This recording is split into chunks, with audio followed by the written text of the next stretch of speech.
Kalau tak cerita sedikit tentang, tidak tahu saya terjemahnya tip itu ilmu kedokteran apa ilmu kesehatan saya juga tidak tahu. Tapi ketika Pak Imam rawuh tenggen kula sukani kitab Al-Qanun fit Tib karanganipun Ibnu Sina. Di antara yang didhawuhna Imam Syafi'i radhiyallahu anhu itu ngendikan al ilmu ilmani. Ilmu itu ada dua, ada ilmu fikih wa ilmu tib. Ilmu kesehatan. Kemarin kula alhamdulillah nderekaken Gus Zufur pas wisuda wonten Pak Imam Taufik, Profesor Imam Taufik. Kula niku sering cerita secara keilmuan. Ilmu kesehatan itu penting. Misalnya ada orang belajar sabar lewat referensi kayak hikam, kayak ihya. Ya. Tapi makanannya itu pemicu emosi. Kalau guyon mbek Gus Zufur iku mandindi kira-kira. Jadi belajar itu sabar, wajib sabar. Tapi yang dimakan itu yang memicu emosi. Belajarnya tentang kesehatan berpikir, tapi nyabu. Artinya makanan itu punya pengaruh penting dalam sistem tubuh kita. Orang mabuk ya karena makanan, orang gampang emosi ya karena makanan. Makanya Imam Syafi'i di sini ngendikan ilmu fikih wa ilmu tib. Orang punya kemampuan rasionalitas itu kalau otaknya normal. Normal itu bisa dipicu disebabkan cara pandang. Cara pandang ini penting. Misalnya tadi, kalau orang ngundang saya itu pikirannya itu ngundang, kalau nggak dituruti itu terus mutung, darani sombong macam-macam. Kalau saya itu cara berpikir kebalik. Diundang nang panggung, terus ngadeg, terus ngandani wong, kadang dikandani luwih sepuh. Terus ruwet. Kulo niku pun memaklumatkan diri Islam, mbah-mbah kulo niku terkenal wali, jadi kulo nggih mau daftar wali resmi. Jadi kulo niku sering niki cerita mawon kulo mungkin tidak sampai 20 menit. Selain mungkin mboten mampu nggih, memang enggak boleh lama-lama. Haram. Kulo niku sering sinau, alhamdulillah sinau ihya ki khatam. Karena pun dipameri wow Pak Hamam. Ben kecelok putra mantu Wali Maksum yo cerita al macam-macam ben ketok pinter. Tapi ternyata dendam mbek mertuane dicurigai Muhammadiyah terus dendam nganti saiki.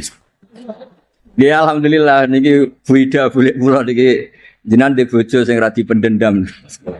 Saking dendamnya membuktikan nak dekne ora Muhammadiyah. Sampai sesulit ini untuk menjawab kalau beliau tidak Muhammadiyah. Mugi-mugi roh Mbak Maksum menerima bahwa menantunya ini benar-benar tidak Muhammad. Padahal andekan Muhammadiyah itu juga gak masalah kan dengan makna lughat. Muhammadiyah itu umat Kanjeng Nabi Muhammad sallallahu alaihi wasallam. Jadi Muhammadiyah itu bisa nama ormas, bisa nama umatnya Rasulullah sallallahu alaihi wasallam. Dulu Mbak Maksum ini cerita, Mbak Maksum dari sekian wasiat paling populer di keluarga Mbak Maksum itu, kowe kudu belo NU, tapi ora usah ngelek-ngelek Muhammadiyah. Itu masyhur, itu terdokumen di antara wasiatnya Mbak Maksum.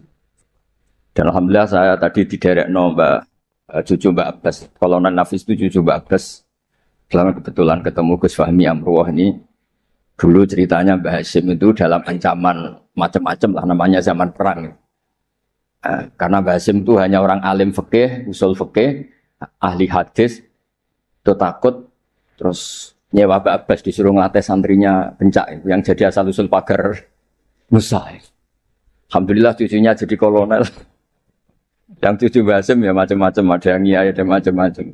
Tapi sebetulnya dari gen keluarga Lasem sama Basim itu sama-sama nasabnya sama. Gayanya juga sama. Ya ada yang jelas, ada yang enggak jelas. Tapi saya ingin bela yang tidak jelas, karena ini kan kampus ya, jelas aturannya jelas. Saya itu sering ditanya. Saya sering ditawarin, Gus, mau jadi dokter honoris causa di kampus ini. Enggak, kata saya. Kenapa? Nara di duit ora pantes dokter ora di duit. Jadi enak Gus ngoten ngopi ge pantes, ora jelas ge pantes, kabeh pantes. Tapi dari ketidakjelasan itu menjadi jelas. Kalau semuanya itu sistem kampus, itu nanti orang mau belajar tema fikih tertentu misalnya kalau di fikih harus nunggu semester berapa baru ada pelajaran itu. Masa mau belajar khed daftar dulu sampai mata kuliah berapa baru dapat pelajaran khed. Itu bisa tutup Islam kalau semuanya tertib itu. Tapi baru kayak kiai gak jelas kayak saya itu di jalan ketemu orang tanya, Gus, badhe sowan. Sowan apa? Ketemu saya di pasar. Saya hobi sering ke pasar. Bukan karena nganggur ya memang seneng. Saya itu seneng di pasar itu sederhana. Kalau ada ibu-ibu awam tak belajari 10.000 seneng, alhamdulillah. Kok pinter jenengan, saya ini kiai besar, jadi kalau muni alhamdulillah ngenteni untuk duit 10 juta, ini yang nggak pernah ngaji untuk duit 10.000 sisa syukur.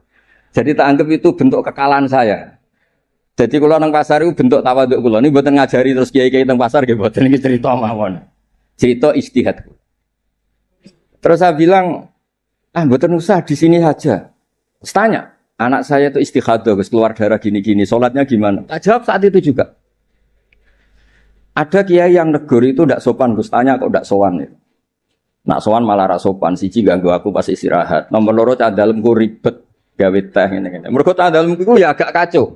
Habis bikin teh ada tamu lagi, mau kok gak menisan. Karena aku harus bikin teh lagi. Saya itu sudah survei di semua cah dalem kiai itu ternyata ngeluh kalau kiainya tamunya banyak. Jadi dulu ketika saya masih nerima tamu, 2 tahun kiai wafat itu saya masih nerima tamu. Itu kalau ada tamu, cangkang resik-resik ada tamu lagi. Waduh, gak menisan mau, maksudnya koda jadi. Nggak, ini cerita saja, bukan nyindir para tamu ndak, tapi ini supaya dimengerti bahwa kehadiran mereka itu gak digandaki candalem. Nah ini kan lembaga ilmiah, ini kan diskusi, ini ada Mas Imam Taufik tukang diskusi. Jadi nah ini yang tertib ya monggo, yang nggak tertib ya, karena barokahnya nggak tertib itu, misalnya semua orang soleh di masjid, kalau ada orang kecelakaan yang nolong ya orang-orang yang di jalan, itu orang-orang nggak tertib.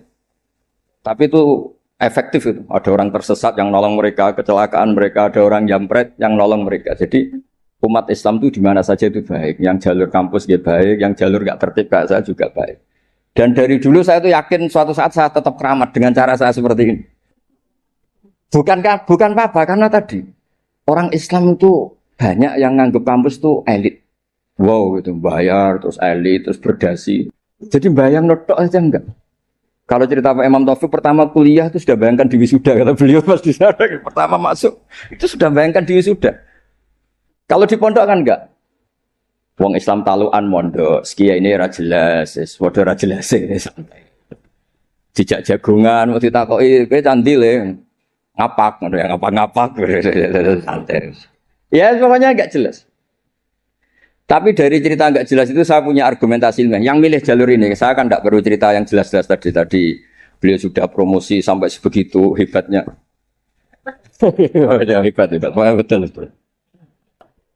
Soalnya top lah. Cara tahadus bin Emma itu top. Tidak tahu tahadus apa sponsor, tidak tahu.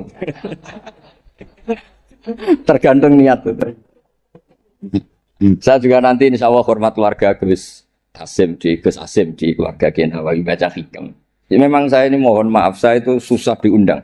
Bukan apa-apa, memang saya punya bapak namanya Kiai Nur Salim, itu punya abah namanya Mbak Nur Sam, itu nggak pernah keluar rumah. Jadi saya punya sanad gen keluarga yang suka di dalam. Jadi saya ini bapaknya bapak saya itu nggak pernah keluar dari rumah, itu terkenal sekali, dan ya beliau juga dari gen-gen yang suka tirakat. Saya jarang cerita itu karena beliau itu puasa mulai dulu sampai wafat. Jadi saya jarang cerita karena takut. Nah, jenengan kok boten ngoten Gus. Makanya saya lebih sentuh cerita gen dari ibu karena keluarga Lasem itu rileks, ngopi-ngopi, cangkruk, semuanya santai. Ya alhamdulillah kok punya sanad begitu gitu. Saya cerita secara ilmiah. Suatu saat Rasulullah SAW itu mau haji wada. Haji wada dipapak sama Imro'atun min Khos'am. Yang diceritakan di situ tuh sangat besar ya. Imro'atun min Khos'am itu cantik sekali. Nabi murdifon Fadl bin Abbas, Al-Fadl bin Abbas. Fadl karena ganteng ya melihat perempuan tadi. Perempuan ini karena Fadl ganteng ya dilihat. Sama-sama melihat. Yang satu melihat orang cantik, yang satu melihat orang ganteng. Masyhur terus. Fasor Rasulullah wajal Fadl. Wajahnya Fadl dipalingkan sama Nabi. Kemudian Imro'atun min Khos'am tadi tanya. Saat itu juga di perjalanan. Nabi masih di atas unta. Ya Rasulullah, ya ini karena tadi Pak Hamam cerita alimnya tentang sorok naku, ya saya cerita hafalan saya. Bahwa bapak saya punya anak saya itu tidak salah, bapak saya punya cucu saya itu tidak salah. Beliau kan ya cerita gitu. Dua anak ini ora rugi, so profesor, so jadi mantune Bali, so kondang terus sampai gedungnya di atas UMC gitu. Tidak tahu. Ini orang pinter kok pakai ukuran fisik, tidak tahu. Kalau gedung itu kan fisik, tidak tahu cara berpikir gimana, tidak tahu. Karena saya ini alam rohani, ukurannya di klasmen kewalian, jadi itu kan nggak kelihatan. Jadi tidak tahu di klasmen berapa, tidak tahu.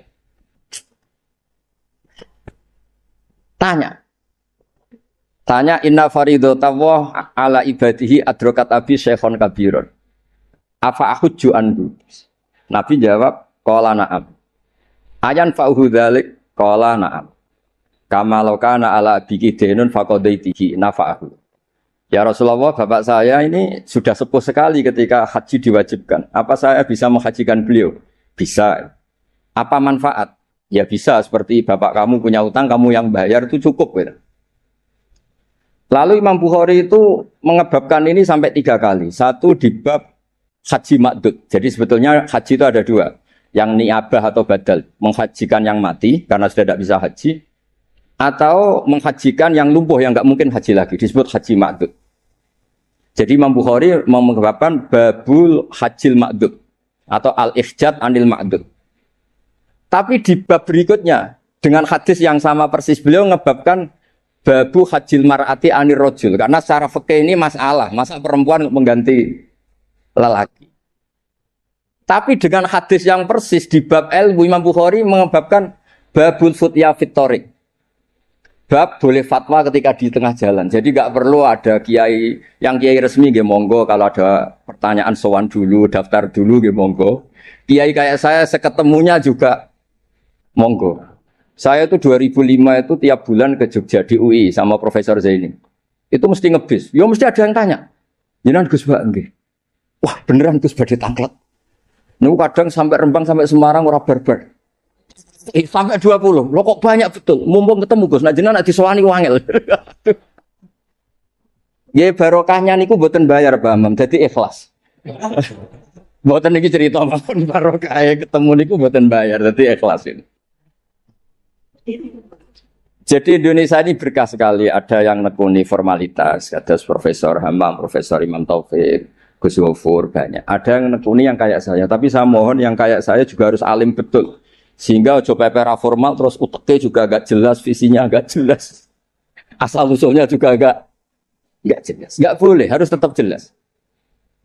Supaya Islam ini bisa ada di mana-mana. Orang bisa tanya kiai kapan saja, di mana saja.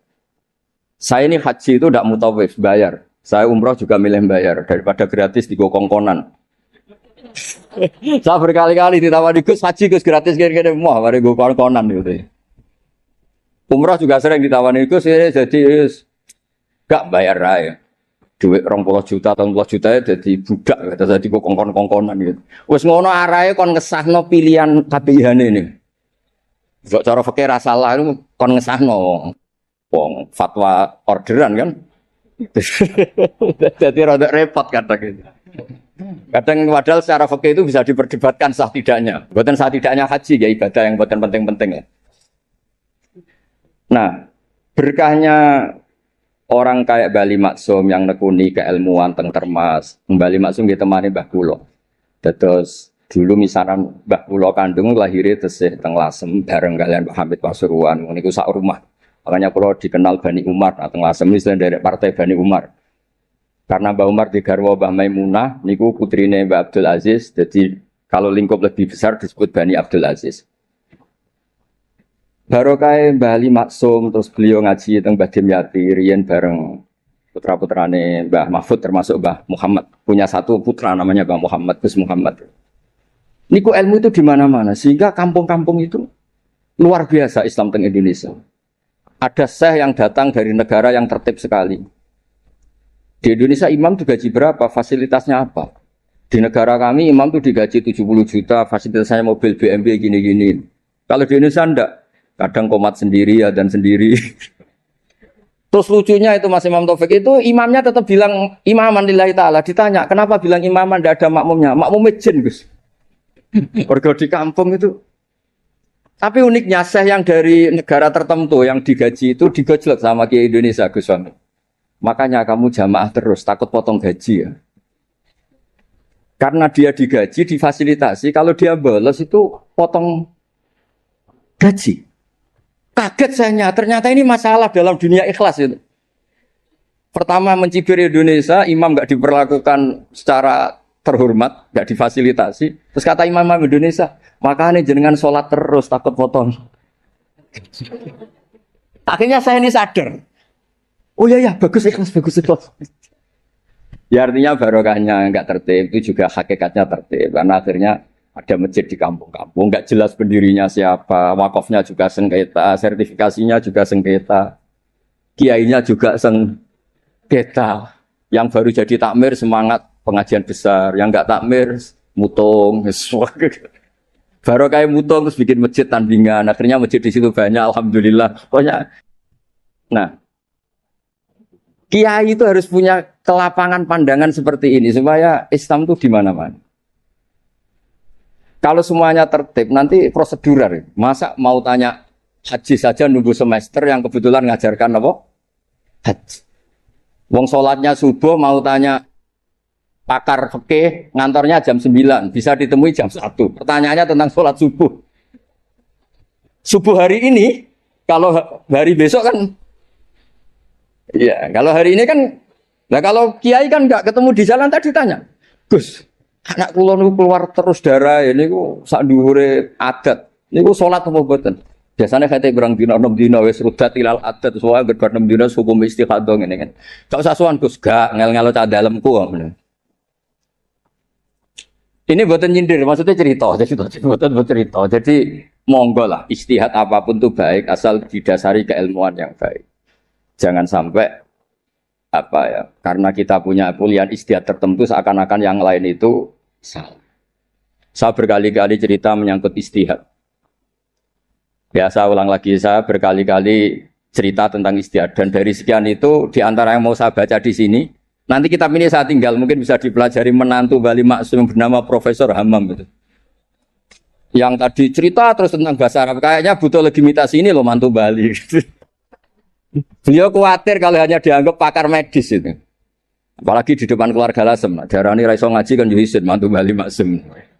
Jadi tadi maklumat terselubung lah, kira-kira gitu. Ini kata beliau kan ini tetap ingin ikut sunnah Rasulullah SAW. Ini saya bacakan. Ini kitab yang luar biasa. Ini namanya kitab Al-Milanul Kubro karangannya Imam Sa'roni.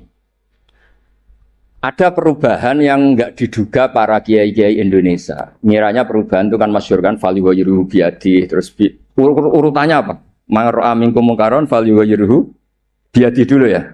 Terus bilisani, yang terakhir apa? Biqalbi.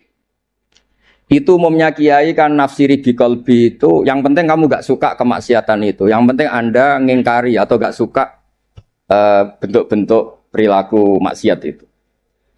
Tapi di sini ada dawuh ya makalah dari Imam Sa'roni. Ini bisa disemak nanti kitab ini saya tinggalkan. Saya tinggal maksudnya. Saya baca ya. Ketika watahhiruhu bil qalbi likullil arifin alladzina ghalaba alaihim syuhudu ikhtiqarihim nufusahum ayyakunu nahina li ghairihim fayatawajjahu ahaduhum bi qalbihi ila Allah azza wa jalla fi tahyiri dzalikal munkar fayakufu dzalimu an dzulmihi wa syaribul khamri an syurbihi fa hadza huwa tahyiru haqiqatan. Jadi kalau menurut pakar ilmu hakikat fal yughayyiru bi qalbi itu Pak Hammam punya hubungan munajat dengan Allah, nak dikandani ra kena tak madhep pau ning pangeran.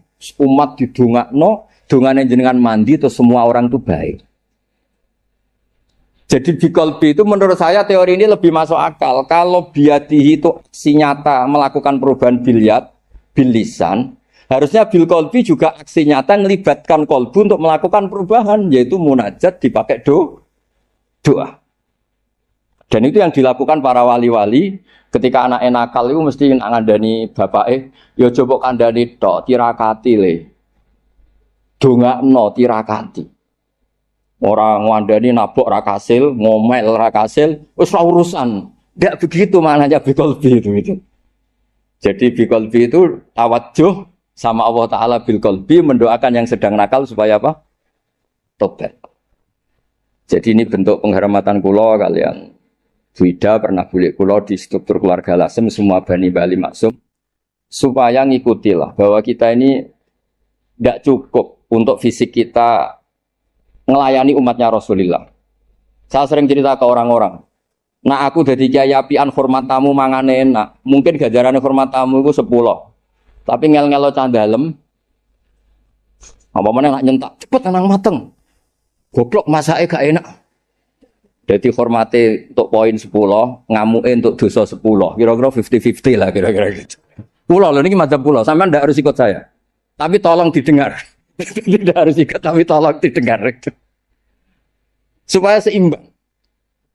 Nah, fatwa yang engkar bil qalbi itu memang bughdul mungkar itu wajib. Jadi teori yang terkenal, saya ulang lagi teori yang terkenal, melihat kemungkaran kita berubah biadi, enggak bisa, bilisan enggak bisa. Bil qalbi itu yang penting kamu bughdul mungkar karena hubul mungkar enggak mungkin enggak taat. Membenci mungkar itu taat, mencintai mungkar itu maksiat. Jika orang fikih juga enggak salah ketika bilang bil qalbi itu yang penting kamu anti kemungkaran, kamu benci kemungkaran. Oke, itu benar secara fikih. Tapi secara ilmu hakikat itu masalah. Masalahnya begini.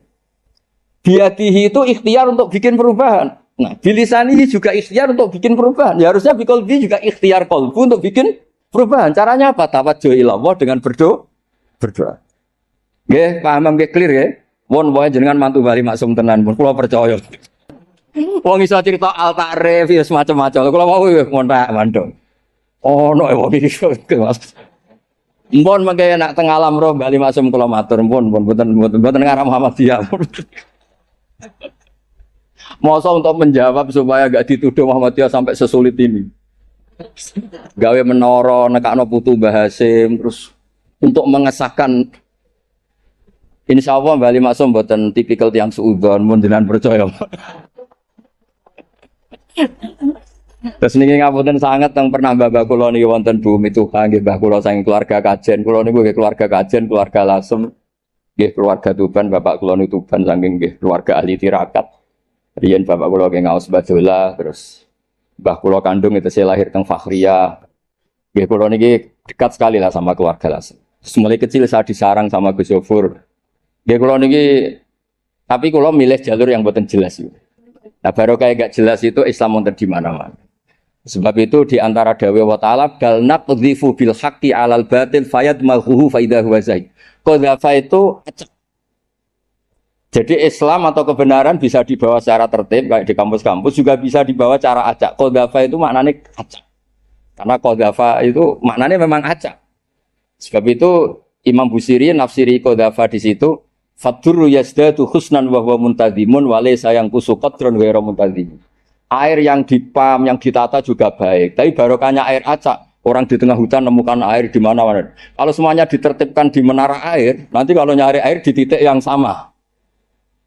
Nah, makanya fadurru yazdatu husnan wa huwa muntazimun wa laysa yanqusu qadran ghairu muntazimi. Jadi kebaikan itu kamu untai secara tertib ya baik, kamu acak saja namanya kebaikan juga tetap baik.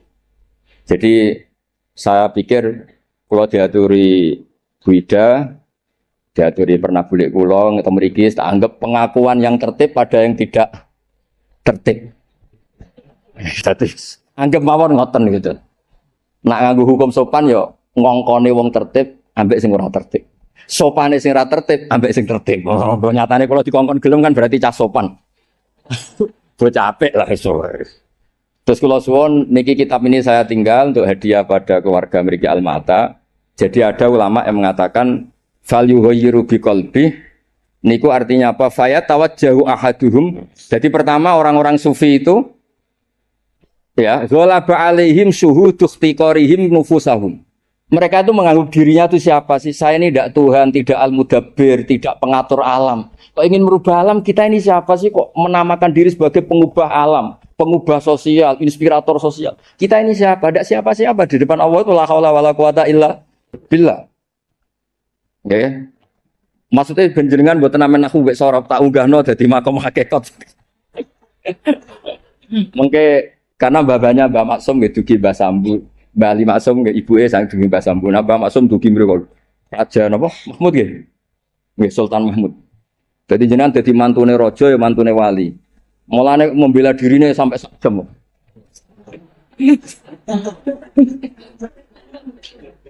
Ya niki kalau cukup 20 menit tapi efektif no. Jadi orang-orang sufi itu merasa dirinya ada siapa-siapa di depan la haula wala quwata illa billah. Terus ghalaba alaihim syuhudu ikhtiqarihim nufusahum ayyakunu nahina li ghairihim. Mereka merasa saya ini siapa sih kok sampai melakukan perubahan. Nah, akhirnya fayatawajjahu ahaduhum biqalbihi ila wa azza wa jalla fi tahyiri dzalikal munkar. Sungkeman ning Allah supaya orang sekelilingnya baik-baik saja. Tapi karena beliau-beliau ini wali, akhirnya fayakufu dzalimu an dzulmi wa syaribul khamri an syurbi. Fa hadza huwa tahyiru haqiqatan. Makanya cerita-cerita wali itu ya kalau ada kemungkaran sungkem, kampung sing abangan ditirakati jadi kampung yang baik. Orang nato orasinya. Paham ya? Orang nato kecakapan metodologi dakwahnya atau metode dakwahnya yang ditata itu tawajjuhul qalbi ila Allah subhanahu wa ta'ala.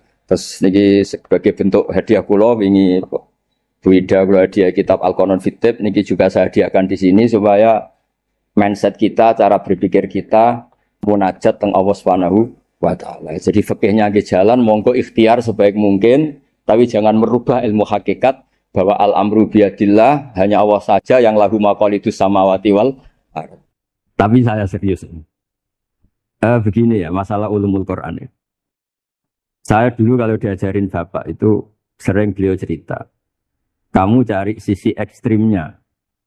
Sisi ekstrim itu begini, misalnya hudal lil muttaqin.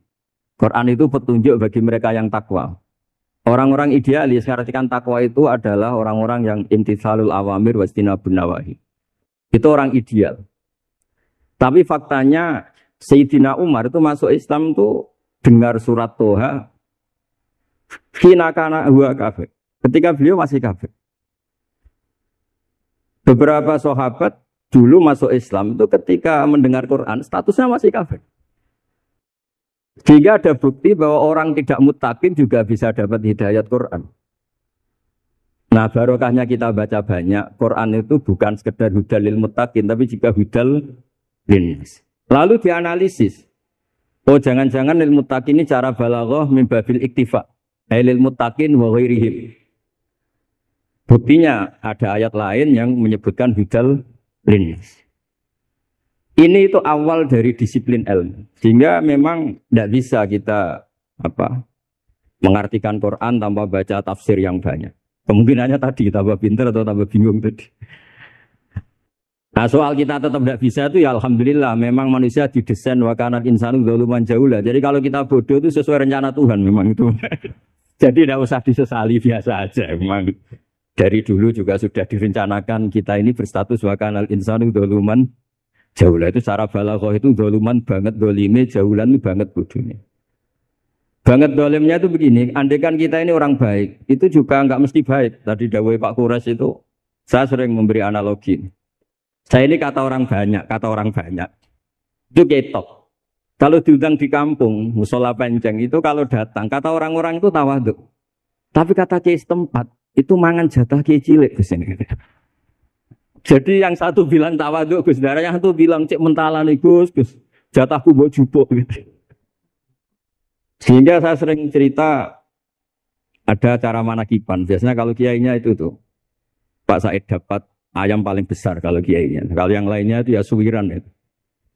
Barokahnya saya tidak datang, yang dipakai itu kiai-kiai yang kira-kira mabadik fikih. Saya ini kan dianggap kiai Kolyubi. Itu maturnunya sama saya itu maturun Gus Jiran gak teko. Aduh aku untuk suwiran gitu. Karena sekali saya yang datang itu ya kira-kira bintangnya saya. Jadi kadang-kadang antara tawaduk dan ngambil jatah itu enggak jelas. Ya. Nah ini pentingnya ngaji ijtihad. Makanya di sahabat kita muwafaqah. Ijtihad itu satu logika yang enggak konsisten. Sebab itu Rasulullah SAW itu kalau ngendikan apa saja. Itu ya juga dianalisis oleh sahabat. Misalnya begini, ya ummul qauma aqra'uhum li kitabillah. Tentu imam itu yang terbaik. Tapi di beberapa kejadian, Akabirus Sahabah itu pernah makmum sama Salim Maula Hudzaifah. Itu orang yang kelas nasabnya, marganya itu jauh di bawah Abu Bakar Umar. Tapi beliau makmum sama Salim Maula Hudzaifah.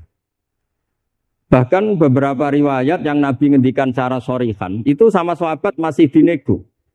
Karena ada ranah ijtihad. Misalnya Nabi ngendikan la tusalliyanna asra ila fi bani Quraidah. Ternyata mendekati Bani Quraidah kadati syamsu antahruba, matahari hampir terbenam. Sebagian sahabat berpikir kita harus sholat di sini karena matahari mau terbenam. Sebagian yang lain enggak, Nabi bilang jangan asar kecuali di Bani Quraidah. Separuh sholat asar, separuh enggak. Falam yu'annif ahadan minhum. Nabi tidak menyalahkan salah satu karena ini masalah apa? Ijtihad. Jadi ini matur juga Gus Samit, saya tadi dari rumah bilang sama keluarga saya datang tapi mau pamit. Ini saya sudah mau jadi resi, mau uzlah. Karena ya itu tadi, kalau saya ngisi terus itu apa tawadhu, apa nutup jatahnya orang lain itu juga gak jelas. Nanti hisabnya itu apa ya, gak jelas. Bapak itu sering ngajari gitu. Pak itu kiai sepuh jadi imam masjid istiqomah sekali sampai tua. Itu istiqomah apa mau digenti kan? Itu istiqomah atau enggak mau regenerasi. Jadi orang tuh biar mikir. Saya beri contoh sekian pentingnya ijtihad. Karena Rasulullah Shallallahu Alaihi Wasallam idan sorofa min sholatihi akbala aliyah nabi wajhi. Sehingga banyak orang, banyak imam kalau habis sholat itu langsung menghadap ke makmumin. Kalau di Indonesia menghadap ke timur. Tapi di beberapa tabwibnya Imam Bukhari atau Tarjamatul Bukhari, beliau menyebut itu lil mau'idhah. Buktinya setelah itu Nabi ngendikan ara'aitakum lailatakum hadhi. Kamu mimpi apa? Coba terangkan ke saya. Sehingga terus ada yang mempraktekkan boleh menghadap ke makmumin kalau li ta'lim atau lil mau'idhah. Tapi banyak juga ulama yang menganalisis itu bentuk maklumat anna sholata inqadat, bahwa sholat itu selesai. Takutnya Nabi kalau tetap menghadap ke barat sesuai bentuk duduk tawarruk atau tahiyat akhir atau itu nanti dikira Nabi fi sholat. Sehingga orang yang datang kemudian Allahu Akbar makmum sama Nabi itu bahaya betul dalam bab sholat. Karena robtus sholat biman laisa fi sholatin. Berarti makmum tadi menggantungkan sholatnya dengan orang yang sudah tidak sholat. Sehingga dibutuhkan sikap memaklumatkan kalau sholat itu inqadhat. Dengan cara apa? Boleh menghadap ke timur, boleh menghadap ke utara kalau dalam konteks Indonesia. Kalau kata Imam Syafi'i, ja'alul makmumin janibal yamin, berarti orangnya menghadap ke utara. Nah, analisis seperti ini penting karena Nabi memang nggak konsisten. Kadang akbala ali nabi wajib, kadang istighfar salasan suman sorofa, kadang apa. Sehingga barokahnya ilmu itu akan luar biasa. Tadi juga disebutkan menyangkut bid'ah. Kalau sampai belajar ulumul hadis, Sayyid Muhammad menulis dalam kitab Abwabul Farad. Kalau bid'ah itu artinya yang nggak pernah diajarkan Nabi itu berapa? Kejadian zaman Rasulullah yang Nabi membenarkan sesuatu yang Nabi sendiri itu tidak tahu. Masyhur itu ada sahabat ketika i'tidal bilang Rabbana lakal hamdu hamdan katsiran thayyiban mubarakan fi. Kita tahu ajaran Nabi adalah Rabbana lakal hamdu bil samawati atau mil as-samawati wal ardh. Sehingga setelah sholat Nabi tanya, ayyukumul qail, siapa tadi yang melafadzkan itu? Semua sahabat itu diam. Karena takutnya Nabi menyalahkan. Ternyata Nabi ngendikan, tadi siapa yang melafadzkan itu? Fa inni ra'aitu isna asyara malakan yabtadiruna ayyuhum yaktubu awal. Anggap ini kontes kecerdasan, makanya beliau itu cerdas banget. Ben sawangane ono kiye Jawa cerdas, ibu cerdas. Ajane kula niku nggih sungkan. Tidak, saya tadi melihat 12 malaikat, mafiriwatin salah sina malakan, itu ada beberapa riwayat. Yang mereka itu berebut menulis siapa yang menulis pertama. Saking indahnya kalimat itu. Terus ada orang bilang, ana ya Rasulullah, tadi saya. Itu min ghairi sabqit ta'lim, tapi tidak mengajarkan itu dulu. Sayyid Muhammad lagi peristiwa Bilal. Ya Bilal, kamu itu punya ngalaman apa sih sampai saya mendengar dafana alaika fil jannah. Saya melihat Quran alaika fil jannah. Ketukan sandal kamu di surga. Bilal cerita, saya tidak pernah wudhu gini-gini kecuali saya sholat dengan wudhu itu. Dan banyak lagi amal-amal sahabat yang min ghairi sabqit ta'lim kemudian di-ACC oleh Nabi. Andai kan bid'ah itu yang belum diajarkan Nabi, tentu semua itu salah. Wis marahi sapa, ora tak warai kok kreasi dhewe. Fa'antal musyarri'. Tidak, Nabi ternyata mengiyakan. Yang ketiga yaitu peristiwa kulhu. Ada imam di Masjid Kuba, kila fi syariatin ya. Nabi arsala syariatan itu selalu kalau imam itu baca kulhu sampai makmumnya itu jenuh karena main kulhu terus. Singkat cerita si imam ini dilaporkan, ya Rasulullah, imam yang kau tugaskan ke kita ini main kulhu terus. Itu gimana ya Rasulullah? Tapi Nabi karena bijak panggil orang itu, dipanggil. Kenapa kamu sering baca kulhu? Li anna suratal ikhlas sifatur rahman fa ana uhibbuha. Itu surat yang benar-benar hanya nerangkan Allah sehingga saya suka. Kalau surat lainnya itu kan surat proposal. Misalnya Anda bilang ujibu da'wata da'i terus ngomong. Banyak sifatnya Allah yang kamu suka itu karena terkait Anda. Kalau ini enggak ada yang terkait kita, murni tentang Allah. Sehingga saya suka. Makanya disebut suratul Ikhlas. Kalau Anda baca Ar-Rahman mesti terus hanya irhamna. Anda baca Ghafur terus ighfir lana. Jadi kepentingan Anda langsung diungkapkan. Apalagi yang Al-Mujib. Wah, langsung kemana-mana hajatnya disampaikan semua. Kamu yang punya utang, apa yang kamu libatkan gitu. Ya kan? Kamu yang ingin wayo, Allah kamu libatkan. Ya Allah. Masih disuruh enggak konangan itu kan enggak ikut Allah, enggak ikut utang, kamu libatkan suruh nyaur gitu. Tapi kalau surat Ikhlas enggak ada itu semua. Enggak ada Mujib, enggak ada Rahman, enggak ada, pokoknya tentang Allah saja. Maka saya suka. Sehingga disebut surat Ikhlas karena orang membaca surat Ikhlas itu pasti ikhlas karena ada terkait tentang kita. Tapi apa kata Nabi? Barusan Jibril datang memberitahu Allah itu suka kamu. Akhbirhu annallaha yuhib. Orang itu senangnya bukan main. Nah barokahnya ngaji seperti ini kalau Anda melihat imam main kulhu saja, orang alim alama itu pasti baca hadis tadi. Tapi Imam Ahmad tuh gak suka ada orang sering baca kulhu. Ini cerita istihad. Gak suka. Beliau dikasih tahu ini kampung ini sering baca Yasin, kampung ini sering baca kulhu. Marah besar Imam Ahmad. Ayuh jarul Quran. Ayuh jaru ghairu suratil Ikhlas. Ayuh jaru ghairu surati Yasin. Memangnya Quran hanya kulhu. Kamu ridho kalau Quran lainnya gak dibaca. Kamu ridho kalau surat lainnya agak populer, yang populer Yasin terus. Lam yakun se'unnal Quran mahjura. Enggak boleh Quran jadi mahjur. Harus dibaca semua. Ya tapi kan kaidah kita ada saja ulama yang mengatakan malah idrokukulu, la idrokukulu. Kalau tidak bisa semua ya kulu. Nah, ya istilah-istilah ini yang bikin kita ini ya seneng ya kadang mangkel gitu. Karena ya mangkelnya itu kok mereka yang ulama tidak kita itu. Ya kadang-kadang mangkal itu. Ya mangkal seneng itu. Saya itu pengagum kitab usul karena mbah saya itu al-usul. Yang saya seneng ya tadi logika yang dibangun. Tapi saya pastikan al-usuli ini di antara kaidah terakhirnya itu at-takmil idza 'ada lil asli bil ibtal lam yu'tabar. Jadi at-takmil idza 'ada lil asli bil ibtal lam yu'tabar. Sehingga kiai-kiai Jawa itu kalau misalnya negur orang sepuh ini. Saya sering diceritani kiai-kiai kampung itu. Ada orang sujud itu gini, Beb. Setelah ditegur, Mbah kalau gini itu bisa. Enggak membenari peci malah paginya enggak sholat lagi. Jadi makanya kiai Jawa itu malas negur karena jadinya enggak dibenahin, jadinya enggak sholat. Jadi itu masuk kaidah at-takmil idza 'ada lil asli bil ibtal lam yu'tabar. Jadi kalau dipaksakan ideal itu malah al-aslunya hilang. Makanya kitab ini yang saya baca, kitabnya Imam Syatibi. Asy-Syatibi itu ada dua, ada Asy-Syatibi al-Usuli, ada Asy-Syatibi yang al-Muqri, yaitu yang ngarang Khirzul Amani itu ya. Nah itu ini nanti saya baca beberapa kaidah dalam ulumul Quran. Jadi ijtihad itu tidak bisa, tidak benturan. Saya sering cerita di mana-mana. Dulu Imam Syafi'i itu pengagum kemiskinan karena kalau orang miskin itu tidak ada hisabnya. Oh, senangnya bukan main dengan miskin. Selain faktanya miskin, senang dengan orang miskin. Karena ada hisab. Setelah ngaji sama Imam Malik, beliau tanya, siapa orang yang selevel jenengan ya Malik? Ya dulu ada Imam Abu Hanifah, sekarang sudah wafat. Tapi ada muridnya. Namanya Muhammad bin Hasan Asy-Syaibani. Setelah beliau datang, Muhammad bin Hasan Asy-Syaibani itu kalau ngitung emas, itu di meja tamu. Ngitung uangnya di meja tamu. Uangnya. Imam Syafi'i itu ngelus dodo. Orang sealim ini kok kedunyan. Tapi kata Muhammad Hasan Asy-Syaibani, kalau kamu orang soleh gak boleh punya uang, gak boleh kaya, ini tak kasihkan sama lonte, sama koruptor, sama tukang dugem, tukang tukang judi. Jangan kalau dipakai orang fasik nanti gak karu-karuan. Jenengan saja. Baru sadar, ya. Kalau yang orang soleh kiri semua, yang fasik kaya, berarti ada syaukatul zalim ala soleh.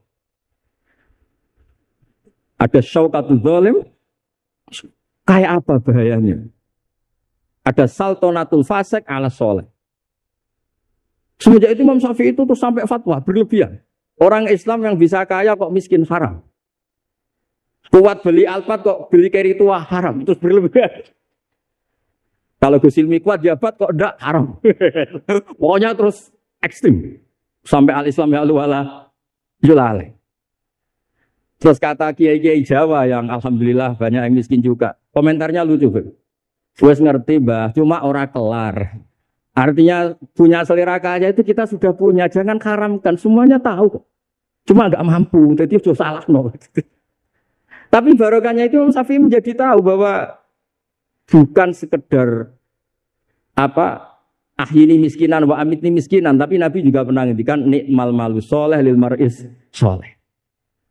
Bahkan Imam Syarani ngendikan kamu murid-murid saya harus jadi orang kaya. Kenapa Imam Syarani? Bukankah kita disuruh zuhud? Nanti kamu kebingungan baca ayat ini, terus beliau baca anfiku itu. Artinya kalau kamu miskin pas baca anfiku mimma razaqnakum kamu bingung karena kamu nasibnya yunfakun. Qurannya itu yunfikun bukan yunfakun. Yunfikun itu memberi bukan diberi. Jadi itu istihad. Ini istihad. Jadi istihad itu sesuatu yang harus kita buka. Ya seperti inilah. Saya tidak tahu ini Gus Hamid ngundang saya ini apa ganjaran apa enggak. Kalau melihat senang orang alim, silaturahim ya ganjaran. Tapi kalau tanyakan santri saya yang sekarang mungkin baru sorogan sama saya ikhya apa. Ganggu saja bodoh kerapnya. Tidak tahu nanti yang didengar Allah itu komennya yang di sana dianggap sini pengganggu. Apa yang didengar Allah itu silaturahim dengan keluarga kerapnya. Tidak tahu. Kulun mustamilun. Kalau di mu'in wafihi nadhurun. Supaya ya ini masalah istihad. Enggak bisa. Kata Imam Abu Hasan Asyadili fi mukasyafatihi, beliau ketemu Nabi Muhammad SAW, satu ketemu Nabi Nuh. Kata Nabi Muhammad gojol Nabi Nuh, andaikan kamu tahu anna fi aslabil kuffar man saya'budu wa la yusyriku bihi syai'an. Kamu tidak akan mendoakan mereka la tadzar alal ardi minal kafirina dayar.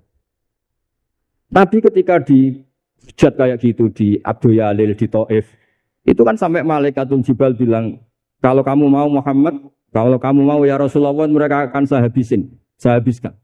Apa kata Nabi? Bal arju ayyukhrijallah min aslabihim ma ya'budu wa la yusyriku bihi syai'an. Mungkin bapaknya belum iman, tapi nanti anak-anaknya iman. Kita tahu kan Abu Lahab punya anak Darro, Abu Jahal punya anak Ikrimah, Walid yang kayak gitu getol Nabi punya anak Khalid. Kayak apa sabarnya Nabi Kak? Seperti sabarnya kiai-kiai di Indonesia. Bapaknya itu gak poso, ya ora salat.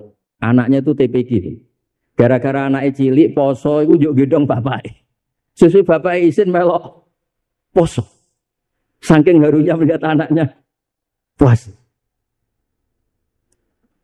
Abdullah bin Ubay bin Salul itu punya anak, itu solehnya minta ampun. Saya tidak tahu ketua pondok apa berdarat, mondok di Rasulullah.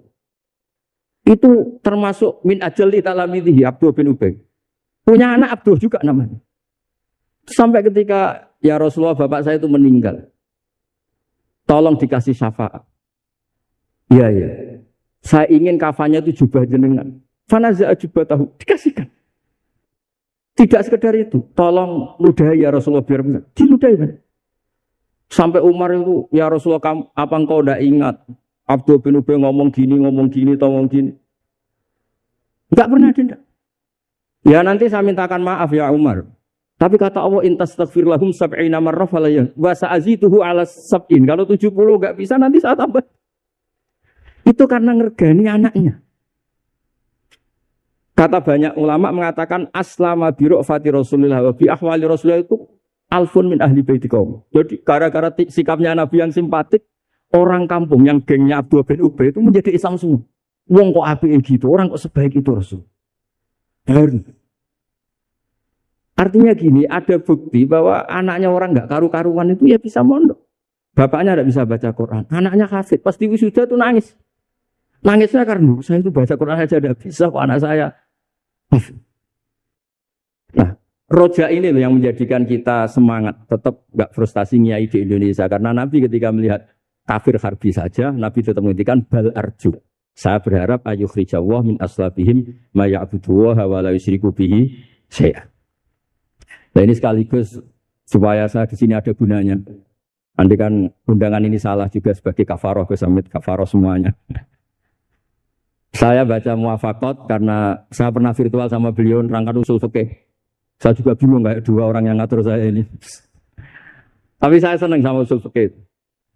Saya baca semoga ini barokah sekaligus saya minta ijazah sama Habib Said Akil Al-Munawar. Di antara cara ulama mensifati Rasulullah Shallallahu Alaihi Wasallam itu diantara cara madh Rasulullah itu begini. Ba'asahu terusnya terus bimillatin hanifiyatin. Terus beliau ngendikan tahdil kafah fahiman wa ghubiyah. Jadi agama ini tahdil kafah fahiman wa ghubiyah. Wa tarfuku bijami'il mukallafin muti'an wa asiyah.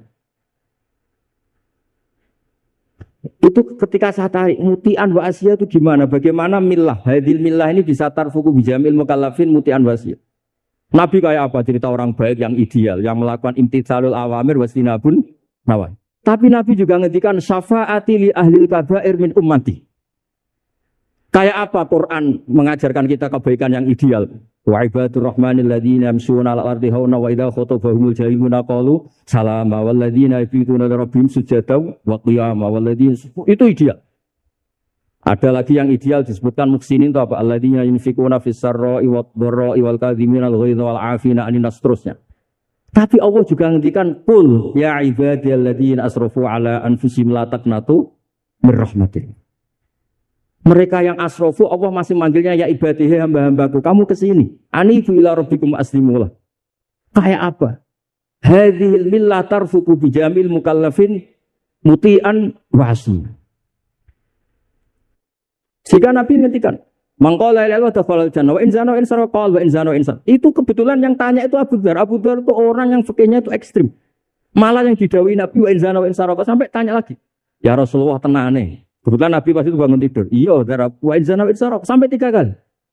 Saking Nabi itu karena beliau bantah terus sampai Nabi ngintikan ala rohmi anfi abi dzarrin. Oh dasar, terang ora paham-paham gitu. Abu Dzar terus bilang wa in rohima anfu abi dzarrin. Meskipun begitu saya puas karena sudah mengkonfirmasi sampai 3 kali. Sehingga dalam kenangannya Ka'bul Akhbar, dalam kitab Khilyatul Auliya ketika cerita mana Ibu Ka'bil Akhbar. Ka'bil Akhbar ini orang ahli kitab yang maunya Islam itu terlambat karena nunggu data itu kurang 1 menurut dia. Di kitabnya dia itu kan masyhur itu Al-Hadits Tsani an Yasar bin Atha an Ka'bil Akhbar qala alamani abi Taurata illa sifran wahidan kana yudkhiluhu wa yudkhiluhu sunduq. Falamma mata abi fatahtu fa idzan fi nabiyyun yakhruju akhir zaman. Maulidu bi Makkah wa hijratu bil Madinah wa sultanuhu bisyam. Ka'bil Akhbar itu tahu Rasulullah itu maulid Makkah ini sudah benar. Wajiratu bil Madinah sudah benar, tapi beliau tidak menangi ada Sultanul Islam Fisyam. Sehingga cara beliau data ini kurang 1. Ketika Futuhat, Umar menaklukkan Islam. Dan Islam di Syam menjadi sultanah, menjadi sultan. Wa sultanuhu Fisyam. Singkat cerita dia akhirnya masuk Islam dengan data yang seketat itu. Akhirnya dia jadi penasihatnya Umar bin Khattab, masyhur. Ketika di antara yang diceritakan beliau adalah yalumunani ahbaru Bani Israel. Saya ini ketika ketemu orang-orang ulamanya Bani Israel sering dicibir, disalahkan. Annani dakhaltu fi ummatin farraqahum awalan summa jama'ahum. Nah, ini saya ini dikritik, disalah-salahin sama ulama Bani Israel karena saya ini masuk satu komunitas yang gaya pertamanya kayak ada kelompok-kelompok, ada faksi-faksi. Tapi semua jamaahum pada akhirnya jadi satu. Terus beliau baca kitab, baca Quran tadi, summa awrasnal kitab alladzina istofaina min ibadina, tadi yang dibaca Profesor Kures. Faminhum dzalimun li nafsi. Gayanya kita ini kita dibagi, ada yang dzalimun li nafsi, wa minhum muqtasid, wa minhum sabiqum bil khairati biidznillah. Tapi kata Nabi, haula kulluhum bimanzilatin wahidah wa kulluhum fil jannah. Tapi ternyata 3 orang ini semuanya di surga. Yang ngajari Quran, lelaki sama lelaki, perempuan sama perempuan, dia fil jannah. Tapi kalau dipilih di kampung-kampung itu gurunya itu perempuan cantik. Ya ada ustadz lelaki, ya agak kepikiran juga. Itu kalau diharamkan tidak jalan, dihalalkan fitnah. Tapi barokahnya agak-agak semu-semu ini yang bisa baca Quran di situ banyak. Ikutnya partai wa akharuna atarafu bi dzunubihim walatu amalan sholihah wa akhara sayyi'ah. Jadi, ini cerita saja. Nanti bisa ditas sama beliau. Intinya kalau kita ngaji itu tadi, kita kata Sayyid Muhammad yang paling masyhur, li'anal insan kullamat tasa'a fikruh qalla inkaruhu 'alan nasr. Jadi al insan idza tasa'a fikruh qalla inkaruhu 'alan nasr. Jadi tadi misalnya ada kiai besar diundang di kampung-kampung terbelakang nggak mau, jangan katakan sombong. Itu tidak membunuh pasaran kiai kampung. Yang datang puji tawadhu, yang nggak datang puji ngasih job, kan enak kan? Semuanya benar. Semuanya apa? Saya kalau bilang kemenak tidak datang, karena ngasih jatah jenengan ini. Kalau saya datang bisa macet ini. Ya ini sekaligus minta ijazah saya baca timbannya supaya. Nah ini banyak keluarga saya sama dari keluarga Lasing. Ini saya baca ilmu usul fikih saya supaya semuanya dapat ijazah dari Habib Said Al-Akhir Al-Munawwar. Bismillahirrahmanirrahim. Fahiya tahmilul jama'al ghafir dhaifan wa qawiyya. Jadi agama ini menanggung orang yang dhaif juga orang yang kuat. Yang kuat diwajibkan zakat. Yang dhaif sebagai mustahik zakat. Artinya apa? Agama ini semuanya diuntungkan. Terus muti'an wa asiyat. Terus wataku tuhum bil khazaimihim min qadan wa abiyya. Wa tusawwi bainahum bi hukmil adli syarifan wa daniyah. Wa tubawi uhamilaha fid dunya wal akhirati makanan aliyah. Wa tudrajun nubuwatu baina jambaihi wa illam yakun nabiyya. Wa tul bisu al muttasifa biha malbasan saniyah. Hatta yakuna lillahi waliya. Ini kata beliau, orang yang ilmunya cukup itu kata beliau dijamin hatta yakuna lillahi wali. Karena tidak ada orang yang syafaqah sama umatnya Rasulullah SAW kayak orang alim. Saya tuh sering dikomplain sama orang-orang idealis. Kalau ada tetangga saya mati yang tiap malam lihat TV, ngorok, habis itu bangun subuh, sudah subuh gak jamaah. Tuh kan? Terus kenapa Anda muji suami saya itu orang baik, padahal malamnya mesti lihat TV, ngorok, tidur. Ya itu kan orang baik. Selama ini kan hanya dibilang dia tarokat tahajud. Dia taroka qiyamal lail. Kalau saya bilang dua tarokal ma'asiyah kullaha. Karena tidur tadi. Susahnya apa sih husnudzan itu? Memang gara-gara gaya dia begitu kan taroka tahajud, wa taroka qiyamal lail. Tapi juga harus kamu ingat, wa taroka dugem, wa taroka kada wa kada. Karena yang dikatakan taat itu tarkul manhiyat. Orang yang taatnya pas-pasan tarkul manhiyat pakai terjaga itu kepikiran. Misalnya ada dangdutan atau ada tontonan apa, lihat enggak. Tapi kalau tidur kan bangun sudah selesai. Makanya ada wa min ayatihi mana mukum bilaili wan nahari. Kata Imam Ghazali, hatta inna khaira ibadatim an-naum. Suatu saat zaman akhir ibadah terbaik itu tidur. Karena kalau bangun ngayal, ketemu orang hasut, ribet. Tapi kalau tidur kan enggak. Lu tidur tuh hebat. Kenapa tidur itu menjadi keramat? Ru'yal anbiya wahyun. Kalau tidak nabi, ru'yal mu'min itu juz'un min sittatin wa arba'ina juz'an minan nubuwah. Itu ada ulama nganalisis gini, kenapa tidur itu objektif? Orang itu kalau terjaga, itu otaknya kan pakai versi, Allah itu diajari. Bayangkan jadi kiai besar, terus semua orang hormat. Bayangkan kiai besar, semua orang tunduk, istrinya banyak, taat semua, rukun semua kan ngayal-ngayal. Terus presiden soal apa pokoknya ngayal-ngayal. Allah itu diatur kayak dunia miliknya. Surga juga diatur, dia masuk surga yang ini kayak tadi kata milik banyak. Tapi kalau orang tidur itu kan nol. Dia tidak punya ikhtiar sama sekali. Nah barokahnya tidak punya ikhtiar sama sekali ini. Kalau Allah mau ngasih ilham atau busyra, itu orisinil.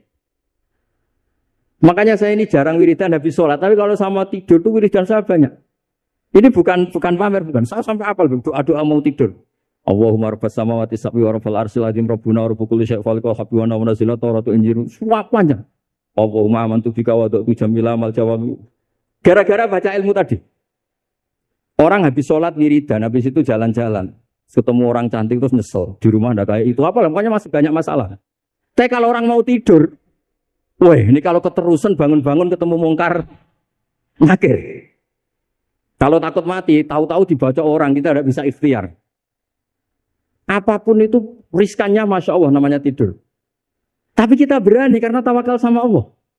Jadi kalau kamu bisa mengenalkan itu tidur kamu dengan kualitas juz'un min sittatin wa arba'ina juz'an minan nubuwah. Saya itu pernah tidur, ini cerita ke sampean. Tidak sering tapi pernah. Belajar kitab sak nomornya itu tak lihat. Itu persis. Dia hanya ingin meraktekkan itu. Ya karena tadi kalau betul ru'yal mukmin itu juz'un min sittatin wa arba'ina juz'an minan. Makanya ada anni arafil manami anni atbahuk.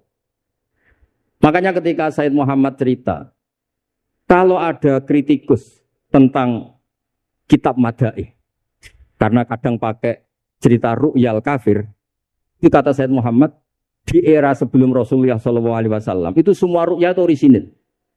Ketika Fir'aun mimpi bahwa ada an-naron akhraqat baitahu, terus ditakwil anna waladan min awladi bani Israel ahlaka mulkahu. Akhirnya nyata apa enggak? Nyata kan? Padahal itu ru'yal kafir. Fir'aun mimpi ada nar sing akhraqat baitahu, terus ditakwil ada waladan min bani Israel